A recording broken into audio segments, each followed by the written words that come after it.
بالله من الشيطان الرجيم بسم الله الرحمن الرحيم الحمد لله والصلاة والسلام على حبيب الله محمد بن عبد الله وعلى آله الأطهار وأصحابه الأبرار أما بعد adáwọ́pẹ́ fún Ọlọ́run a sì tọrọ ìkẹ́ àti ìgẹ̀ fún ànábì wa Muhammad sallallahu alayhi wa sallam. Mo kí gbogbo wa ní kíkí Islam, ìkẹ́ Ọlọ́run àánú Ọlọ́run kó máa bá ẹnìkankan wa gbé. Mo ṣe fídíò kan ní ọ̀sẹ̀ yìí lórí Valentine's Day. Ní abẹ́ fídíò yìí nìkan lára àwọn ìyá wa ti kọ́mẹ́ǹtì wípé yóò dùn mọ́ àwọn nínú púpọ̀ tí mo bá lè sọ̀rọ̀ nípa orin kíkọ àti ijó nínú ẹ̀sìn Islam. Mo sì ṣàdéhùn wípé pẹ̀lú ìyọ̀ǹda Ọlọ́run ń ṣiṣẹ́ lórí ẹ̀ láìpẹ́. Bákan náà mo sì receive different messages látọ̀dọ̀ àwọn olólùfẹ́ Ọlọ́run àti ànábì wa Muhammad sallallahu alayhi wa sallam wípé àwọn ò mọ retí fídíò yìí. Alhamdulillah, àwọn àfáà ti sọ̀rọ̀ tó pọ̀ lórí orin kíkọ àti ijó. A rí àwọn tí wọ́n kọ ní tírà, a sì rí àwọn tí wọ́n ṣe ní fídíò, a sì rí àwọn tí wọ́n ṣe ní ọ́díò. Kò wá ní jẹ́ kí n làágùn púpọ̀, àmọ́ a rí àwọn àfáà tí wọ́n mú lógun, a sì rí àwọn àfáà tí wọ́n mú ní pẹ̀lẹ́pẹ̀lẹ́ tí wọ́n wà láàrin méjì. Al-Qur'an sì ń bá wa sọ̀rọ̀ wípé Ọlọ́run Ọba Ta'ala ó fẹ́ ká wà láàrin méjì, kò fẹ́ ká mú nǹkan le koko, kò sì fẹ́ ká mú dẹ̀ púpọ̀ jù. Àkọ́kọ́ náà, kí ni à ń pè ní orin? Kí ni Islam sọ nípa orin kíkọ? Àwọn àfáà pín sí méjì. A rí àwọn àfáà tí wọ́n tẹ́wọ́ gba orin, a sì rí àwọn àfáà tí wọ́n tẹ́wọ́ gba orin rárá. Àwọn tí wọ́n tẹ́wọ́ gba orin, ẹ̀rí wọn náà ni wípé Al-Qur'an nínú Suratu Shu'ara ó sọ báyìí wípé wash-shu'ara ba'da al-isti'adati wal-basmala. Wash-shu'ara, Ọlọ́run Ọba Ta'ala ní ẹ̀rí àwọn akọrin yattabi'uhumul gawun, àwọn òmùgọ̀, àwọn èèyàn rídèrèdè kan ní wọ́n ń tẹ̀lé wọn lẹ́yìn. Al-Qur'an ṣe sọ nìyẹn. Alam tara annahum fi kulli wadin yahimun. Ṣé ẹ̀yin náà rí wípé àwọn akọrin tí wọ́n bá dé àyè kan báyìí wọ́n kàn dáriwó lẹ̀ ni, wọ́n kàn mọ́ hó, wọ́n mọ́ á dún bí ẹ̀fọn. Wa annahum yaquluna ma la yaf'alun, ní tí wọ́n ní lè ṣe òun ni wọ́n mọ́ ń sọ. Ìròyìn yìí òun làwọn kan gbọ́yé ni wọ́n fi gbà wípé gbogbo ẹni tó bá ti ń kọ orin pátá òmùgọ̀ ni wọ́n, ẹni bẹ́ẹ̀ agọ̀lẹ́ ni bẹ́ẹ̀, àwọn tí wọ́n ń tẹ̀lé wọn náà òmùgọ̀ ni wọ́n, látara ọ̀rọ̀ tí Al-Qur'an sọ yìí. Bẹ́ẹ̀ sì ni ìròyìn yìí, Ọlọ́run lo ìròyìn yìí fáwọn akọrin kèfèrí, àwọn tí wọ́n dá orin lẹ̀ láti lè máa fi distract àwọn èèyàn kúrò lọ́dọ̀ ànábì wa Muhammad sallallahu alayhi wa sallam. Torí tá ànábì bá ti bẹ̀rẹ̀ sí ní ṣe dáwà, tó bá ti bẹ̀rẹ̀ ìpèpè rẹ̀ báyìí, àwọn náà wá dá orin lẹ̀ lẹ́gbẹ̀ẹ́ ànábì, wọ́n máa wá kọ orin yẹn, wọ́n máa hó láníyàn wípé táwọn èèyàn bá ti gbọ́ orin, tí wọ́n bá ti gbọ́ ìlú, wọ́n ó fi ànábì lẹ̀, wọ́n ó fi Ọlọ́run lẹ̀, wọ́n ó bọ́ sọ́dọ̀ tàwọn. Torí ẹ̀ ló jẹ́ kí Ọlọ́run pè wọ́n ní ẹni àánú, táwọn ẹni àánú ń tẹ̀lé wọn, nítorí pé kíni kèfèrí ni wọ́n. Kó lè bá wá yé wa, gbogbo àwa tí wọ́n bá ń ka àyà yìí fún wípé àyà yìí ló kọ̀ndẹ́mù orin, ẹ rí wípé wọ́n ní ká tán. The end àyà yẹn ni wípé illal ladhina amanu, Ọlọ́run ní àyàfi àwọn tí wọ́n bá nígbàgbọ́ nínú wọn, wa amilu solihat, tí wọ́n sì ń ṣiṣẹ́ dáadáa nínú wọn, wa dhakarullaha kathiran, tí wọ́n sì máa ń rántí Ọlọ́run púpọ̀ nínú orin wọn, nínú ọ̀rọ̀ wọn, nínú ìṣe wọn. Àyàfi wà nínú ọ̀rọ̀ yìí. Kì í ṣe gbogbo olórin pátá lọ́lọ́run bá ṣẹ́bi lé, kì í sì ń ṣe gbogbo olórin pátá làwọn tí ń tẹ̀lé wọn ò gbádùn. Tó bá jẹ́ pé gbogbo olórin pátá làwọn tí ń tẹ̀lé wọn ò gbádùn ni, ó ṣe jẹ́ pé nígbà tí wọ́n fi orin bú ànábì wa Muhammad sallallahu alayhi wa sallam, ọkùnrin kan jẹ́ Hassan ibn Sabit nínú àwọn sàábì ànábì wa Muhammad ni, ó sì jáde, òun náà sì bẹ̀rẹ̀ sí ní kọ orin. Nígbà tó wá kọ orin yìí, ń fi orin yìí fi ń fèsì padà fún ẹni tó bú ànábì. Ànábì wá ní kó wá ka orin yẹn nu mọ́sálásí, kó wọ́n á jẹ́ nu mọ́sálásí nìkan, ànábì tó wá ní kó gun orí mímbàrí. Àmọ́ ń ka orin yẹn kì í ṣe àsìkò ìrun o. Ànábì wá ń gbọ́ orin yẹn báyìí, Hassan ibn Sabit wá wà lórí mímbàrí, wọ́n ń ka orin náà wípé wa Jibrilun aminullahi fina wa ruhul qudsi laysa lahu qifa ajawta Muhammadan fa ajabtu anhu wa indallahi fi zakal jaza. Ó ní wọ́n bú ànábì, èmi sì fèsì fún ànábì. Àtẹni tó bú ànábì àtẹni tí ó fèsì fẹ́ni tó bú ànábì, méjèèjì la lẹ́san tá a gbà wájú Ọlọ́run. Tó bá jẹ́ pé gbogbo orin pátá Ọlọ́run ṣẹ́bi lé ni, kò yẹ ká ànábì túmọ̀ tẹ́tí gbọ́ orin mọ́. Ó yẹ ká ànábì sọ fún Hassan wípé lọ tọ́jú orin rẹ, jẹ́ ká dúró de Al-Qur'an kó wá fèsì fún mi, fún àwọn tí wọ́n fi orin bú mi. Mélòó mélòó gbà wá ni tí wọ́n bá ti fi orin bú ànábì báyìí ni Hassan bin Sabit ni yóò jáde pẹ̀lú orin tí ó sì máa fi orin bú àwọn kèfèrí padà. ń túmọ̀ wípé àwọn olórin tí Al-Qur'ani ń rí fáàsì bí báyìí àwọn ni àwọn tí wọ́n bá jẹ́ kèfèrí tí wọ́n sì ń fi orin wọn tí wọ́n fi ń kó àwọn ìjáde kó nu ẹ̀sìn. Àmọ́ tó bá jẹ́ wípé orin tí wọ́n fi ń dáàbò bo ẹ̀sìn ni, orin tí wọ́n fi ń polówó Ọlọ́run, kò sí tó burú bẹ́ẹ̀. Ọkùnrin kan bẹ Labid ibn Rabi'a, ọkùnrin yẹn ti ń ṣayé síwájú kí Islam tó dé. Ọkùnrin yẹn wá kọ orin kan kí Islam tó dé.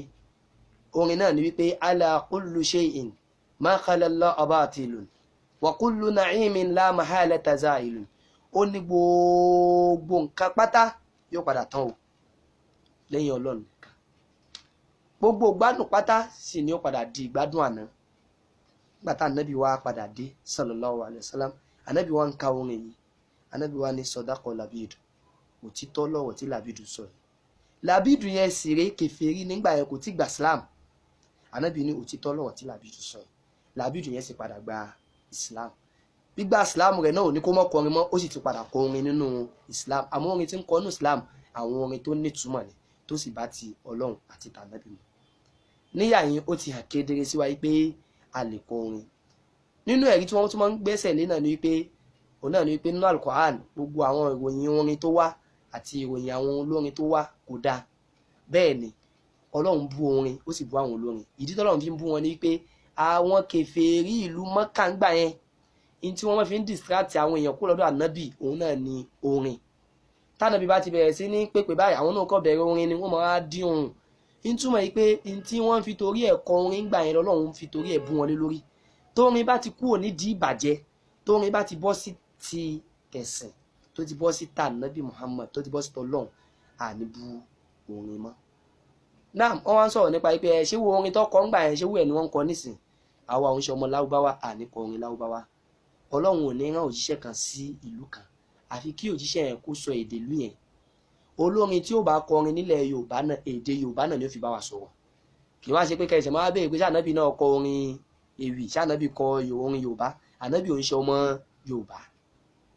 Níwọ̀n gbà tó bá ti jẹ́ pé orin lórin jẹ́, àwa náà lè kọrin nílẹ̀ Yorùbá. Àwọn tí wọ́n bá ti àṣejù bọ́, àwọn ni wọ́n mọ tó dé tí wọ́n fi ti àṣejù bọ́. Àwọn á sọ̀rọ̀ lórí pé dà ṣá lè lùlù, ṣá lè fi piano, ṣá lè fi nǹkan míì sí. Wọ́n ní torí pé kí ni, nígbà tí àwọn àfáà ń tú gbólóhùn Allahu nǹkan ṣeré, torí Ọlọ́run Ọba Tàálà ó ṣẹ́bi lé gbogbo nǹkan tó bá ti ń jẹ́ nǹkan ṣeré. Wọ́n láwọn àfáà wá ń tú pé ìlú náà wà ń bẹ̀. Bẹ́ẹ̀ sì ni ìlú yìí náà ni wọ́n máa ń lù lójú ogun o. Ìlú sì wà nù nǹkan ṣeré tẹ́ ń sọ pé wọ́n condemn. Wọ́n sì máa ń lùlù lójú ogun. Àwọn ni ojú ogun yàtọ̀ sí tilé. Nítorí pé kí ni, ìlú yẹn wọ́n máa ń lù fún nǹkan eré ni. Ọlọ́run sì fẹ́ ká wálé ayé wá ṣeré. Ṣé gbogbo orin tí wọ́n wá ń lùlù sí lójú ọmọ nǹkan eré? Orin míì wà wọ́n mọ̀ fi ṣe wáàsí fún wa ń pa kú ni. Ẹ mọ̀ gbọ́ ìlú àmọ́ ẹ̀ ní lè jó tìdùnnú, ẹ kàn mọ̀ mí díẹ̀díẹ̀ ni. Nítorí pé kí ni, ìlú tí wọ́n ń lù yẹn kì í ṣe ìlú eré. Gbogbo ìlú kọ́ ni ìlú eré. A ní àwọn ìlú tí wọ́n fi ń pass message. Tí wọ́n bá ń lu ìlú fún ọba ń gbà mí, wọ́n fi ń bá ọba sọ̀rọ̀ ni. Kì í ṣe gbogbo ìlú ní ìlú eré. Níwọ̀n gbà tí eré bá ti kúrò lára ìlú, a lè condemn ìlú. Wọ́n ń kọ orin, wọ́n fi ń yin Ọlọ́run, ìlú wa ń lọ lábẹ́ rẹ̀. Ẹ wá ní torí pé kí ni, ìlú yẹn nǹkan eré ni, a condemn gbogbo ẹ̀yìn tí wọ́n fún Ọlọ́run yẹn náà. No. Kò dìgbà tí a bá tó bẹ̀rẹ̀ sí ní hadisi lọ rẹpẹtẹ ká tó gbọ́ Islam yìí. Nítorí pé kí ni, hadisi ẹyọ kan tá a kà yẹn gangan, ṣé a lo àgbọ́yé pẹ̀lú ẹ̀? Ànábì sọ pé àwọn nǹkan báyìí ó wà nù nǹkan eré.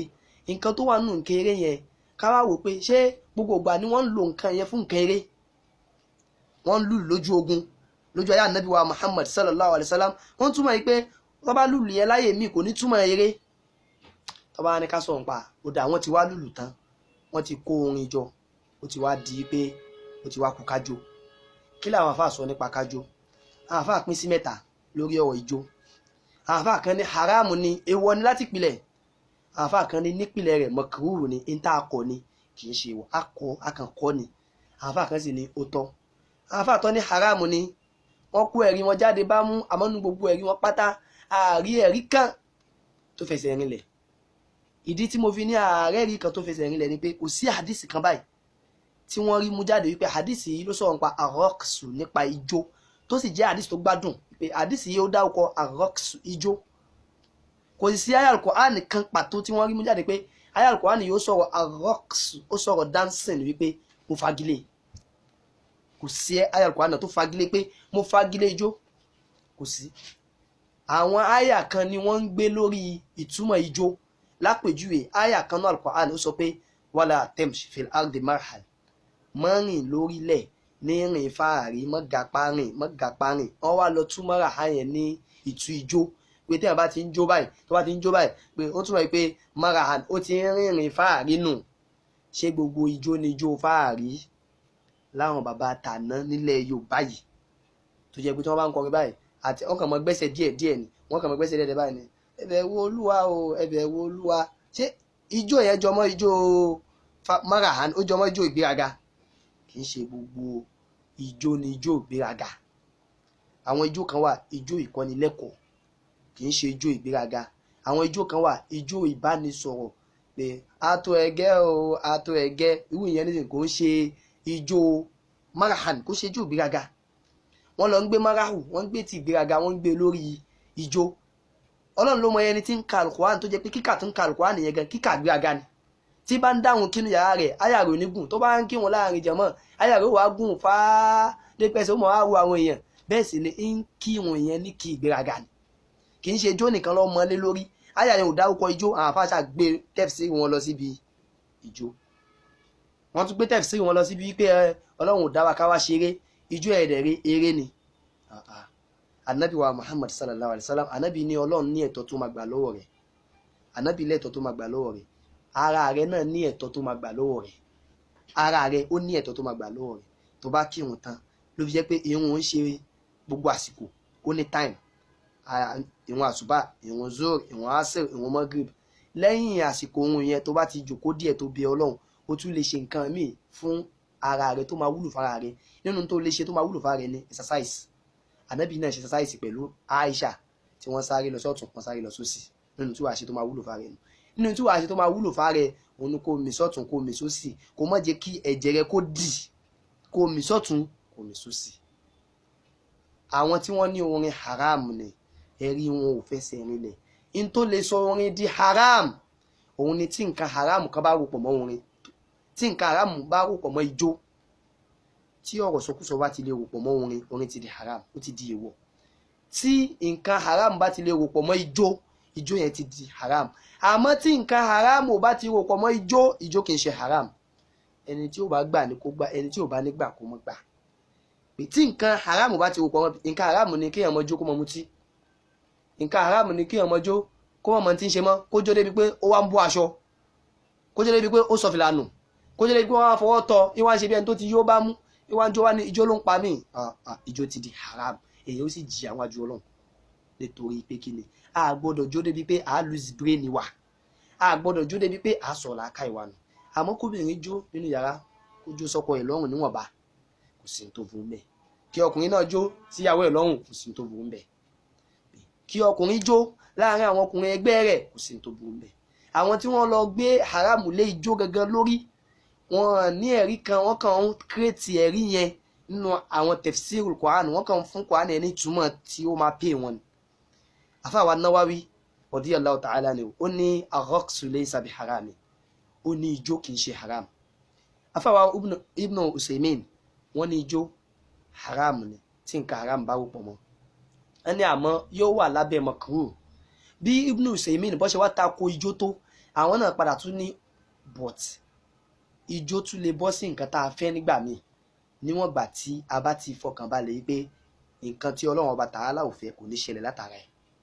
Tá bá ti lè garanti wa pé ṣìnà ò ní ṣẹlẹ̀ látara jó, ìranù ò ní ṣẹlẹ̀ látara ijó, àti ní dànkan wú látara jó, ó ní ijó náà ó bọ́ sí sáfù wípé a fẹ́ látara pé ó ní àǹfààní tí ó ṣe fún ara. Ijó nípìlẹ̀ kì í ṣe haram, kò sí ẹ̀rí kankan. Àwọn tí wọ́n wá ní mọ̀kúrú ni pé akọ, ní tí wọ́n fi ní akọ ni wípé lọ́pọ̀lọpọ̀ gbà tẹ́lómi bá ń jó ìmọ̀ ń sọ làákàyè nù, bẹ́lómi bá ń jó kò kí ń fi ọmọlúàbí jó. Ìsìláàmù dẹ̀ fẹ́ ká ṣe gbogbo nǹkan tó lè dín wa kù ní làákàyè. in tó lè dín ìjẹ́ ọmọlúwàbí wa kù Islam fẹ́ ká wò ló fi jẹ́ pé ànábì wa Muhammad sallallahu alaihi wasallam ànábì ní izalam testahi fasna mashita tó o bá ti ní tìjú mọ́ ṣe tó bá ti fẹ́ bóbìnrin mi bá ń jó báyìí ò ní gbọ́n mọ́ ẹgbẹ́ ọmọ rẹ̀ wọ́n mọ̀ bá jó báyìí wọ́n máa lẹ̀ dí mọ́ wájú lẹ́yìn Islam fẹ́ òun kaba òun làwọn afáàfin ní akọ́ látara wípé ijó máa ń dín ìjẹ́ ọmọlúwàbí yàn kù nígbà míì kéèyàn kàn bọ́ sí òde kó kẹ̀bẹ̀ sí ní jó òun kà bóun lágbára ṣe wá ń jó báyìí àmọ́ tó bá ti jẹ́ wípé awo ijó yẹn wò dáadáa kò wò pọ̀ mọ́ haram awo ijó yẹn wò dáadáa kò dín ìjẹ́ ọmọlúwàbí wa kù kò dín làákàyè wa kù kò dín ìnítìjú wa kù láwùjọ ìwùjọ yẹn yóò wá bọ́ sí al-ibaha yóò bọ́ sí èyí tó lẹ́tọ̀ọ́ àwọn àfáà wọn ní kò lẹ́tọ̀ọ́ àmọ́ àrí àwọn àfáà lójú ọ̀nà Ṣáfi'íyà tí wọ́n sọ fún wa pé ìpìlẹ̀ ijó òun lẹ́tọ̀ọ́ ní tiẹ̀ ni níwọ̀n ìgbà tí ò bá ti mì pọ̀ mọ́ nǹkan èèwọ̀ tí ò mí sì pọ̀ mọ́ nǹkan èèwọ̀ nínú nǹkan èèwọ̀ ni ká jójó ká sọ làákàyè nù ká jójó ká bọ́ra wa sí hòhò àwọn kan tó wà lè wò pọ̀ mọ́ ijó ká mutí ní tó lè wò pọ̀ mọ́ ijó tó lè fi di haram òun ni kóbìnrin mọ́ jó ń hò kọkùnrin náà jó ń hò ní tó lè wò pọ̀ mọ́ ijó òun ni ká jó ká bà nǹkan jẹ́ òun ni ká jó ká mọ̀ sọkúsọ pé màá fẹ́ jókú ni o màá fẹ́ jókú ni o pé ní tó tún lè ba jó jẹ́ ni wípé irú orin wo là ń jó sí tá bá ti yí àwọn nǹkan yìí wò tó bá jẹ́ pé normal message inspiration normal ló bá ń wọlé kí ẹ̀ dẹ́ mì sọ́tún tó mì sósì Islam ní tako báwọn kódà Islam ní tako pé wọ́n kọ́yàn níjó èyí tí Islam tako ní pé irú ijó wo lẹ̀ ń kọ́ ijó téèyàn jó débi pé kò wá mọ tí ń ṣe mọ́ ijó téèyàn jó débi pé nígbà tó ń gan jó gan àwọn ẹbí ẹ̀ yọjú ó stop jó ijó tó ń jó tí wọ́n gan ò ní fẹ́ káwọn èèyàn ká ọmọ bẹ́ẹ̀ ìjókíjó nù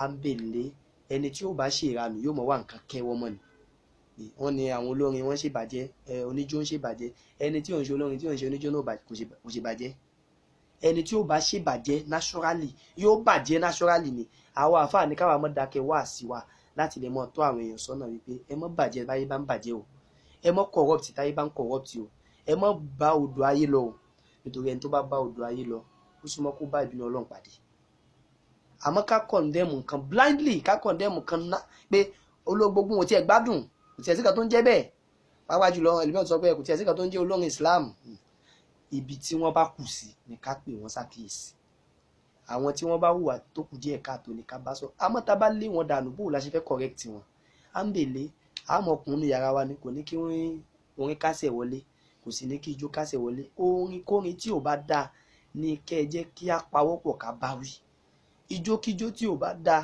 ni kí ẹ jẹ́ ká pawọ́pọ̀ ká sọ pé ijó yìí kò dáa o pẹ̀lú ẹ̀rí tí ò fi dáa ká sì sọ fáwọn èèyàn nígbà tí èèyàn ń jó láti dìbà tó wá di kó wá lọ ń dì mọ́ transformer ẹ dákun irú ẹnìyẹn tó bá pa rẹ̀ tó bá dọ́dọ̀ Ọlọ́run ó tún nànàkúnà ni pé ẹ màláíkà ẹ nànàkúnà ìwọ jó débi pé wá pa rẹ̀ látara jó irú ijó bẹ́ẹ̀ Islam fẹ́ àmọ́ tó bá yẹ pé ijó káfí sọ́tún káfí sósì kò sí tó gún bẹ́ẹ̀ Sayyidatuna Aisha radiyallahu ta'ala anha ó wà pẹ̀lú ànábì wa Muhammad níjọ́ kan ni ànábì wa rí àwọn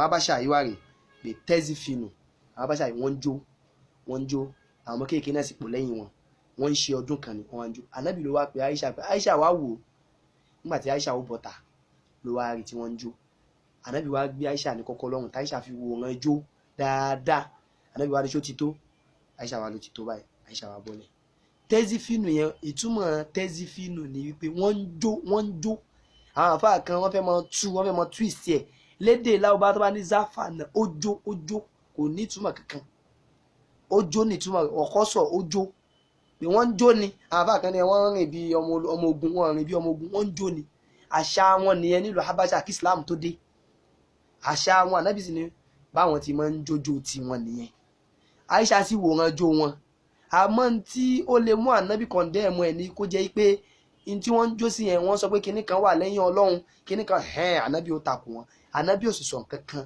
tí ò dá nípa ijó yẹn kò sì sọ kankan tí ò dá nípa wíwòran jó tá a bá ń wòran jó ìwòran jó wò là ń wò tá a bá ń jó ijó wò là ń wò tá a bá sọ pé ijó dá orin dá kò túmọ̀ pé wọ́n tún yín lẹ̀ kẹ́ mọ́ wá jó kíjó kẹ́ mọ́ kọ orin kọrin oníkálukú náà mọ̀ tó dá o oníkálukú náà sì mọ̀ tí ò dá kò dìgbà tá a bá tó fa àyà tó gùn kò sẹ́ni tí ò mọ̀ tó pọ́n lé kò sẹ́ni tí ò mọ̀ tí ò pọ́n wọlé bí ẹ bá dóde nísìn tó bá ṣe tóbi sí ìwọ náà ó mọjó tó lè jó ó sì mọjó tó lè jó àmọ́ tó bá ti jẹ́ nǹkan kan ó kàn mọjó bó bá ti rí ó mọjó bíi ti tálíkà ni àmọ́ tó bá jẹ́ pé ó bá ti jẹ́ nǹkan nínú ayé ò ní fẹ́ jó anyhow tó bá ti wá mọ̀ ìpọ́ Ọlọ́run ọba tààlà ń wọ̀ ò ní fẹ́ jó anyhow ò sì ní fẹ́ yẹ̀yẹ́ Islam ò sì ní fẹ́ dójú ti Al-Qur'an bá ṣe ní àlejò àlekọrin ó dáa nínú yàrá wa kákan mọ́ mi sọ́tún nínú yàrá wa obìnrin lè jó sí ọkọ ẹ̀ lọ́rùn nínú yàrá àmọ́ ká jó wọn tí wọ́n sì àmọ́ kì í ṣe kóbìnrin wá dójú agbo ìkómọ kó wá kíjó mọ́lẹ̀ kọ́mọ wá sọ pé ó tó kó wá ní kò tó nífẹ̀ẹ́ jókù ni Islam lòdì sí nǹkan bẹ́ẹ̀ ẹni yẹ̀yẹ̀ ara ẹ̀ ó yẹ̀yẹ́ Islam